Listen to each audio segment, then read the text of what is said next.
right, y'all, they got me. They fucking got me. They whipped it out, put it right in my face, and I did what they wanted me to do. So yeah, I already put my 2 weeks notice in, man. I got my first paycheck, and that shit was $900. And when I seen that, mind you, the job is easy, man. It's so fucking easy that so they had sent me a previous person's check stub, and it was like their second week. So when I first started, it was like, yeah, your first week might be a little rough, because you're trying to get used to the system. You're kind of like training yourself. I hopped up in there, knocked it out of the ballpark. The first, it just clicked to me. You know what I'm saying? There wasn't no, oh, I couldn't get this, I couldn't get that. I got arrival times for my deliveries. I got departure times for where I need to leave, where I deliver from. And every place you go afterwards, you have arrival and departure times. Every load, man, I'm hitting them early, like at least an hour to almost 2 hours early, every fucking delivery. So I'm in there getting it in. I was told I could ask what the rate is like within 10 hours of the load starting. So whenever my start time is, they can see the price up to 10 hours. I don't know how true that is. I do follow a guy, man, on what's his name? I know his name is Manny. I can't forget his I forget his YouTube channel name, but he does the same thing, man. And he actually has showed the loads, and I was like, okay, that don't look too bad. I mean, shit, he's grossing a good amount. So long story short, first paycheck, the first trip actually. So I did two. I'm trying not to put too much information out on what I did because I'm not finna do it anymore. But I did 2 total different trips. So my first trip, Houston to Katy to Alabama back to Houston. That I did like maybe Houston to Richmond, and Richmond to Sugarland, and Sugarland back to Houston. All that's in the that full trip is what I did. So then I was off so I made it back Monday morning, or maybe it was Monday night. So Sunday night, maybe it's Monday night. I don't remember. It was only 2 days. I did that, went home. I didn't go back to work till Saturday. I don't even remember what I did. Oh no, I went to Louisiana. I was supposed to go up to Shreveport, and they ended up canceling my Shreveport, so I ended up going to Port Island and Baton Rouge. Then came back to Houston, did some more runs around Houston. So total, that was like 1,750 miles. So like I said, I wasn't expecting to get rich. I knew I wasn't gonna work like often. Like I know I was told, hey, you sleep in the truck 2 days a week. That's pretty much it. So yeah, man, did that 1,700 miles. After everything is said and done, after my expenses, my fuel, insurance, my profit was $900. And when I seen that, I was like, oh hell no. I called them up, hey, I know you're the one that picked my loads. I need better paying loads. Operations manager says, oh man, it's just really slow right now. If you would have started in December, you would have seen way more money, but right now it's slow. So if you can hang in, wait till the end of February, things will pick up. And I said, yeah, I can't hang in.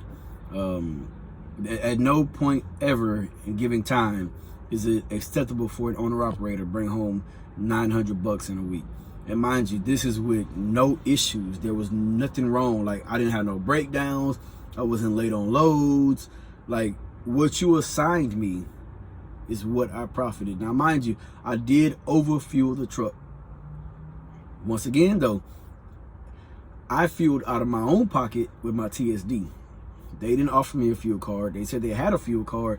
They didn't offer any discounts. So if they don't offer any discounts, there's no point in me having the dang fuel card, if you ask me. And then if I would have used their fuel card and overfueled the truck, my profits would have been way less.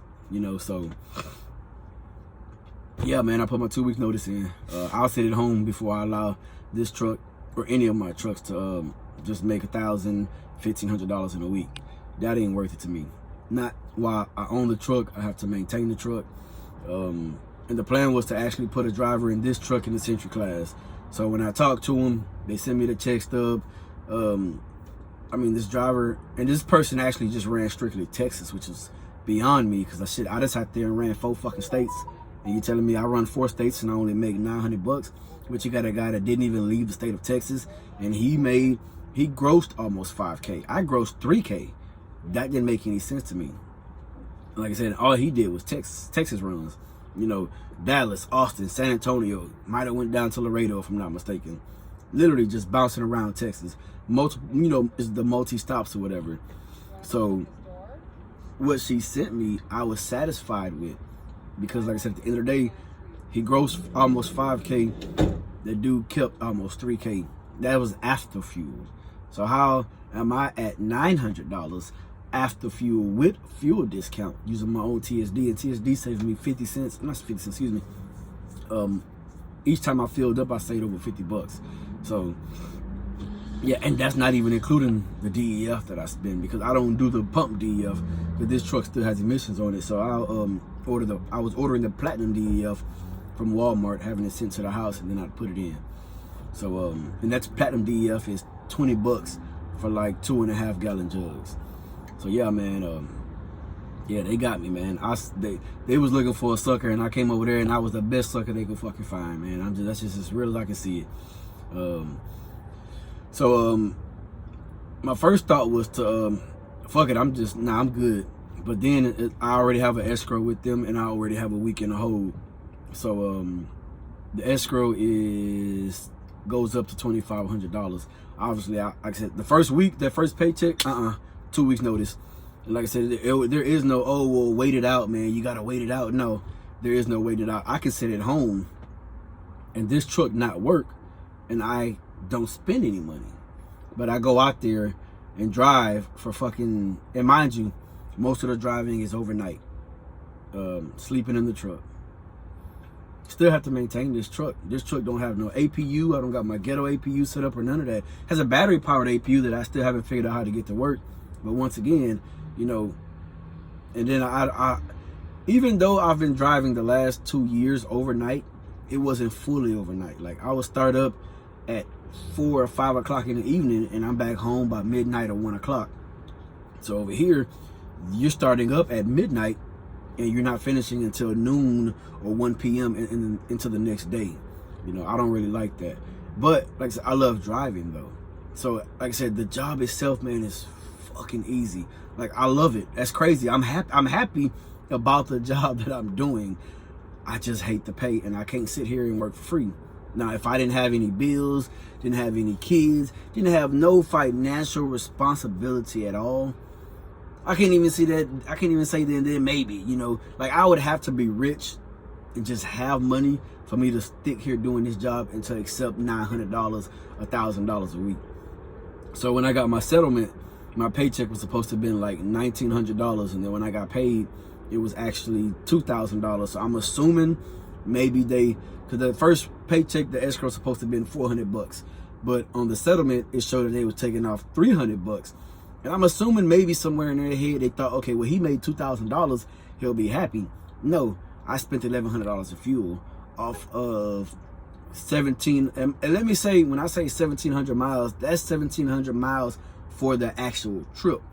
I still have to drive 100, I'll still bobtail 100 miles into Houston, and then bobtail another 100 miles back home. You know what I'm saying? So that's an extra 200 miles that I'm paying for fuel. Once again, still out of my pocket, which, you know, it doesn't really make a difference. But yeah, so we weren't doing that. And then, like I said, I did overfuel the truck. So by the time I made it back home, I think I had a half a tank of fuel. Yeah, we went. So that's pretty much where I'm at, man. I'll go home and sit home and just wait till, you know. And here's the thing. The problem is not this truck. Like, I can go to another company with this truck. I'm trying to find a company that'll take Big Daddy. Like I said, Big Daddy's a $19.99. Now, I can go pull containers with that truck. I don't want to do containers. They got multiple flatbed companies around Houston that I can lease that truck onto. And I'm not saying I don't want to do flatbed. I don't want to tarp. Like, I'm not the person that, like, when I did flatbed, man, I told them straight up, I'm not tarping. Strap and go only. Pipes, pallets, crane mats. You know, I'll do machines too. And I really didn't even like chaining down, to be honest with you. Because sometimes when I hauled that machine, man, and it was like you had to chain it a certain way. And if you damage the load, man, it was going to come back on the company. The company's not going to take responsibility for it. They're going to put it on me as, you know, the 1099 contractor on that, you know, that's leased on to them. So yeah, I don't want to take those type of chances. Mind you, the plan for this year is to have 4 trucks running. Excuse me. So 2 of them is ready to go. Like I said, Century class, I mean, it just needs batteries, a PM, and then, you know, just clean up the inside and get it situated and comfortable for a driver. You know, put a legacy seat, refrigerator, microwave, TV, CB radio, you know, make sure the floors and stuff is set up, you know, clean for them so they can be comfortable in the truck, new mattress and stuff like that. But yeah, man, yeah, I couldn't do that. And mind you, I'm still doing it on it right now. I'm sitting in Fort Worth right now as we speak. Today is Sunday, February 2nd. And I'm sitting out here in Fort Worth. I dropped my load this morning I was supposed to be in there. And see, that's the thing too, is like when you're arriving early, it'll tell you, oh, pull over, go to a truck stop. But I don't do all that. I go straight there.